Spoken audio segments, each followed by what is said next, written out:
Welcome back to Naval News, everybody. Today we're going to talk about a new capability that Russia has added to its SS-26 missile that we discovered recently. First reported by the WarZone, so full credit to Tyler Rogaway and his news team over there. This piece written by Thomas Nudik.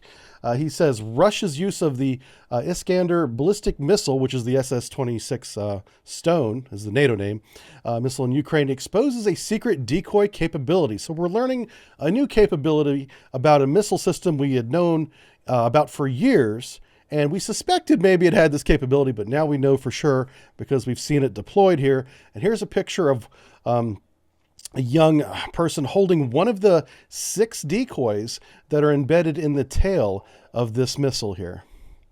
All right, let's read from the piece. Credit to Mr. Thomas Nudik again. Russian ground forces Iskander M, that's for mobile, short-range ballistic missiles known in the West as the SS-26 Stone have been using apparently previously unseen decoy in the effort to spoof Ukraine air defenses as heavy fighting continues in the wake of the Russian invasion that began late last month. Penetration aids, or pen aids, of a broadly similar kind have previously been associated with much longer range ballistic missiles. So we knew that with their submarine-launched ballistic missiles, they had up to 70, that's 70 decoys that would come down with the up to 10 or 12 warheads that could be fit on those assemblies. I think it's 10 warheads, depending on the missile. Anyway, so we knew that they had these decoy abilities, but we didn't expect them, or weren't sure anyway, that they would use decoys with these short-range missiles. But they do, and they have. It says, however, these decoy munitions now point to Russian efforts to ensure that its short-range battlefield ballistic missile 2 are better able to defeat increasingly sophisticated anti-ballistic missile ABM defenses. That especially surprising that Russia now has revealed this potentially significant aspect of the Iskander M, one that it had previously managed to keep under wraps, at least from the general public, during the conflict in Ukraine, where it isn't likely even needed. Yeah. So Ukraine, as we'll get into in this piece, does have some mobile air defense. I believe one is even capable of low orbital, defense, but it's few and far between, and we don't know at this point if any of them are operational anymore. So having these decoys be used is maybe exposing their hand whenever they didn't need to. But the war's not going well for Russia over there right now, so maybe they feel they need to use these decoys. Let's go back to the piece, though. Photos of the then mysterious decoys, originally identified as submunitions of some kind, began to appear earlier this month. They were brought to a wider attention of the Collective Awareness and Unexploded Ordnance, or CAT UXO, an organization that brings together EOD community to collate information and awareness. Roughly 16 inches long, this dart shape with white bodies and orange tails. The purpose of these objects was at first unclear. And here we have some great photos of them.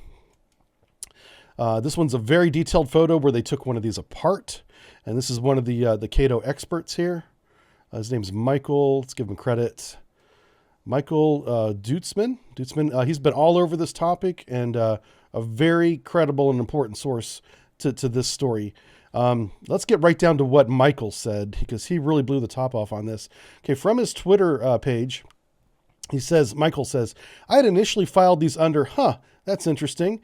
In retrospect, I'm really embarrassed that we didn't follow this more closely, talking about these decoys. And then he's beginning to show pictures of the SS-26 Stone missile where you can see the decoy launchers right there on the bottom. Now, I can understand why you wouldn't just jump on, oh, that must be a decoy launcher, because whenever these missiles are ignited, they do have little vernier jets that can help keep them straight. And that was a possibility. Maybe these were just small jets that help, during the initial phase or at some point in the flight, keep it going in the right direction. And the main body was just there for propulsion. But back to what Michael says. Michael's the expert, not me. He says, for the longest time, we'd wondered what these circular caps on the bottom of the missiles were. Now we know. Those are covers for penetration aid tubes. During the terminal part of the flight, the Iskander M can poop out up to 6 penetration aids. But what are they? He asks. Back to the piece. The decoys appear to feature at least two different kinds of countermeasures. A jammer to disrupt radar frequency emitters and a decoy for heat source to confuse infrared guided munitions. So it does both. That's really cool. It's also possible that the body of the decoy itself serves for spoofing purposes because the body would have some kind of radar signature. Anyway, and the piece goes on to talk about how it can be used in flight to spoof radar. A really good piece written by Mr. Thomas Newdick, and I would encourage everyone to go to the drive/the WarZone and read this piece. Also, check out Michael Dutzman on Twitter. This guy, he's a very cool cat, and he's adding a lot of new information to something we didn't otherwise already know. A capability we didn't know. Okay, and here we go. Here's the old Soviet era air defense missile systems that the Ukraine is using. This is what I alluded to in the beginning of the piece. So defeating ballistic missiles is a big challenge in the best of times, and Ukraine likely has only one surface-to-air missile system with any kind of anti-ballistic missile capability. And this is the old Soviet era S-300V, also known as the SA-12A Gladiator. Although the status of the Ukraine's S-300V systems, thought not only a handful of active service before the war began, is uncertain. So if they may not have any of these left, is what we're saying. But if they have any chance of shooting down this kind of ballistic missile, it would be one of these. And they didn't have very many before the war. They may not have any now. Compounding these difficulties, the Iskander M can launch its missiles using depressed quasi-ballistic trajectories, and they are reportedly capable of significant maneuver in flight. So they don't fly, a straight ballistic path where they don't have to. They can also make it a very oblong flight path, so it's very planed out. Speaking with the WarZone, Dmitry Stevanovich, a research fellow at the Center of International Study, or the IMEMO, observed the decoys were likely overkill against Ukrainian air defenses, although some conditions the S-300 might be capable of taking down an Iskander.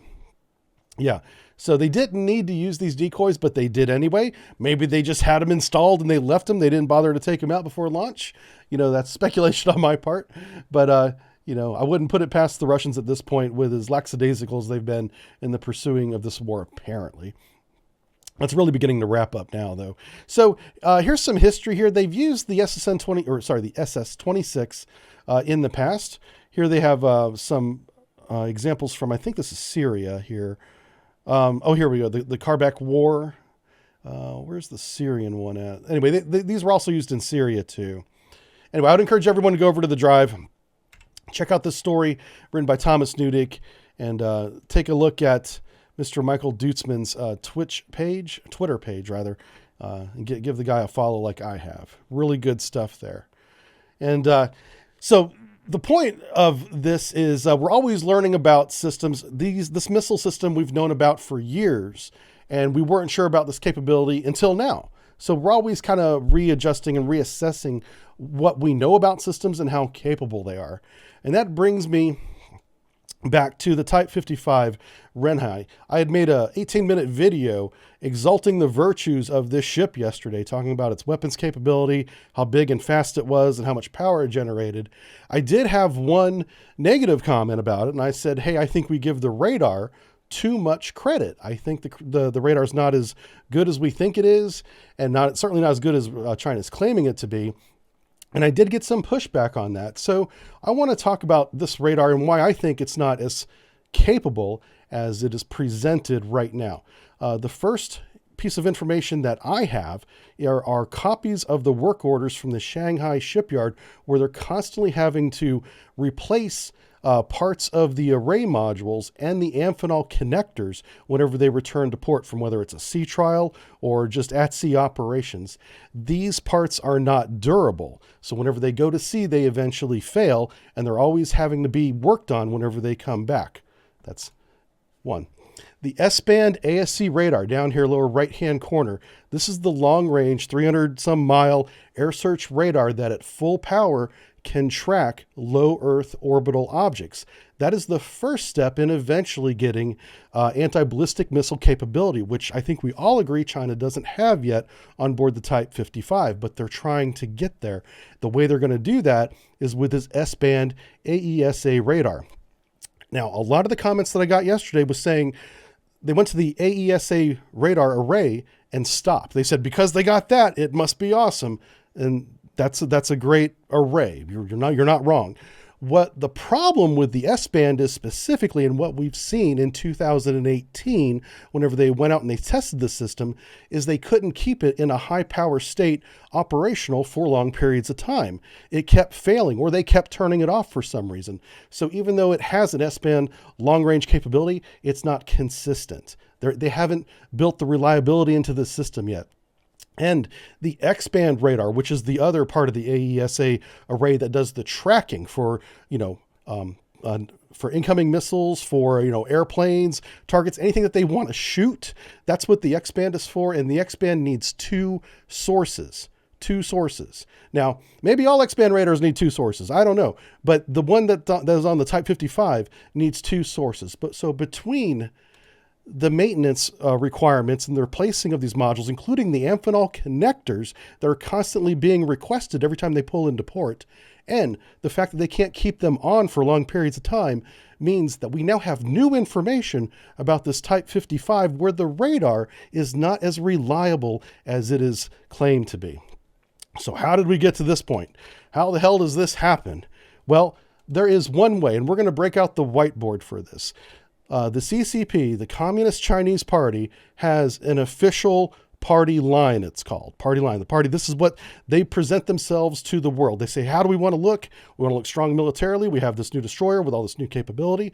We're going to tell the world we have this. And we have these news agencies that are controlled by the Chinese government. They're owned and operated by the Chinese government that presents the official party line. One of them is called globaltimes.cn. Another popular one is the WeHaNet, if I'm saying that right, WeHaNet. So now we're going to break out the whiteboard, and I'm going to break down how this works so that you can easily or more easily identify it whenever you see it. Okay, CCP. Ugh, that's terrible. CCP. So this is the Communist Party, the Chinese Communist Party, and they are the block of information of how they control their own social media, if you will. This is how the world is going to perceive them. They're presenting an image, and it goes to two places. It goes to the Zihao, which is the official news sources. Okay, and we also have a military one. We're going to call these guys the Online Army. This is actually part of the PLA, People's Liberation Army. They have an online brigade. We'll call it brigade here. And so we have this. They promote a lot of online ideas, and these guys also keep the Chinese people in line, make sure they're not breaking any kind of, rules themselves. And then the official post, these guys go out into the world and social media and put forward, the party line this way. And these guys kind of work together around the CCP official party line to put out what China wants to project outside of its borders as an image. There we go, as an image. So part of this image, we're talking about the Type 55 right now. So this is typically Type 055. This is what we're going to focus on right now. So this goes to many different news outlets. This breaking news is offered to big time, publishers that say, hey, we got this new information. Would you like to run with it? And they're like, we sure would, because we got to get clicks. We got to sell them ads. And so you begin getting, credible news sources in the West, if I can spell this right, that say, hey, the T55 is awesome. You get a second credible one saying, hey, man, this stuff is incredible. And, you get a third one, just says, wow. And then maybe one more on the social, fashion side, the variety page of your newspaper, you just get like an OMG because they speak in symbols over there. Right. And so this is how this happens is you get the initial official story from Chinese sources to go out to Western media that is then shared by private citizens like me and other people on Twitter. Jesus. I'm just going to abbreviate this. Facebook, because you get the idea by now. What's another big social media? Reddit. Reddit's a big one. Boy, I tell you what, the Online Brigade is all over Reddit. Reddit is a huge, highly compromised social media system. Okay, so now we have this ring of circular journalism is what we call this, is that you have credible and less credible people saying the same thing. And inside of this, owned and operated by the CCP, is a volunteer made up of mostly college students, online brigade, we'll call them, called the 50 Cent Army, or the 50 Cent Party. 50 Cent Party. And their job is to actually operate on these social media sites, retweeting the party line to everybody else. So it appears that there's a lot of traction going on here with the CCP's misinformation, campaign. So it appears to be more and more reliable, but it's actually just circular reporting. It's people reporting what somebody else had gotten from a second source. And this has been going on about the Type 055 cruiser. China calls it a destroyer. I keep wanting to call it a destroyer, but it is a cruiser. It's 13,000 freaking tons. Okay. It's a cruiser. So this has been going on about this topic since 2017. And the new information we're getting about it just now is going against how great this platform is in one small area. And I pointed that out yesterday, and my YouTube page got lambasted in the comments section with people that I suspect were part of this 50 Cent Party and people who have been fooled, because there's 5 years of documentation and reports and defense industry journalists who have been, talking about this Type 055 as if it's a shrine on a hill, as if it's an idol, and it can do no wrong. And so whenever I, make an 18-minute video exuding the attributes of it, and I say one thing about it that's not in the party line, I got huge pushback. And this is how that happens. And I know in one case, one person was a real person with a real YouTube channel, and he was pushing the 50 Cent Communist Chinese Party line. And it shocked me. I actually confronted him about it. I was like, what are you doing, man? Because I think he's been fooled. So whenever you get new information, the last thing you want to do is look at 5 years of old information that's been consistent and say, well, your new information is wrong. You don't do that. You look at the new information and you reassess, as I did yesterday. You don't have to agree with me, but you cannot fall into this trap, because there is an organization, a large country with paid employees, both on the civilian side and the military side, who want to change your opinion. So just be aware that they want you to think what they're telling you to think. And that, my friends, is the 50 Cent Army. A person you should listen to is one I've been following since this Ukraine crisis has come up, called Inside Russia. This man, his name is Konstantin. He is he works for a large business. I'm not sure exactly which one. I know his background is in accounting, but I don't know if he is an accountant. But he's been giving nearly daily updates of what it's been like living in Russia now for a while. But since these sanctions have hit Russia, he's putting up a lot of recent videos showing how people can't buy food and gas like they used to, how a lot of companies are leaving Russia. For instance, kind of a sad but good example story was how McDonald's has closed down all their stores in Russia. They're no longer serving fast food, McDonald's fast food in Russia right now. He wanted to do some basic maintenance to his car. He had a hard time finding motor oil just to change his oil. And when he bought the motor oil, he had got one of the last, cans of oil that his garage that he goes to had. They're not getting resupplied. So his real concern is that he's living through these Russian sanctions. And I find that very interesting. He's being very open and honest and taking his little camera with him as he goes and he does these things. And he's watching his country that he's very proud of and, happy to live in, watching it crumble as the world isolates Russia. The name of the channel is Inside Russia. I subscribe to him. I recommend you do too. I'll leave a link to his YouTube channel in the description of this video, because this man deserves a lot more followers. He's one of the few people that I believe, coming from inside Russia, is being honest with the public. I also want to know what you think. If you watch a few of these videos and you don't think he's being honest and I'm being fooled, maybe that's the case. Let me know, okay? Because just like I don't want other people to be fooled by, you know, the 50 Cent party about the Type 55 cruiser.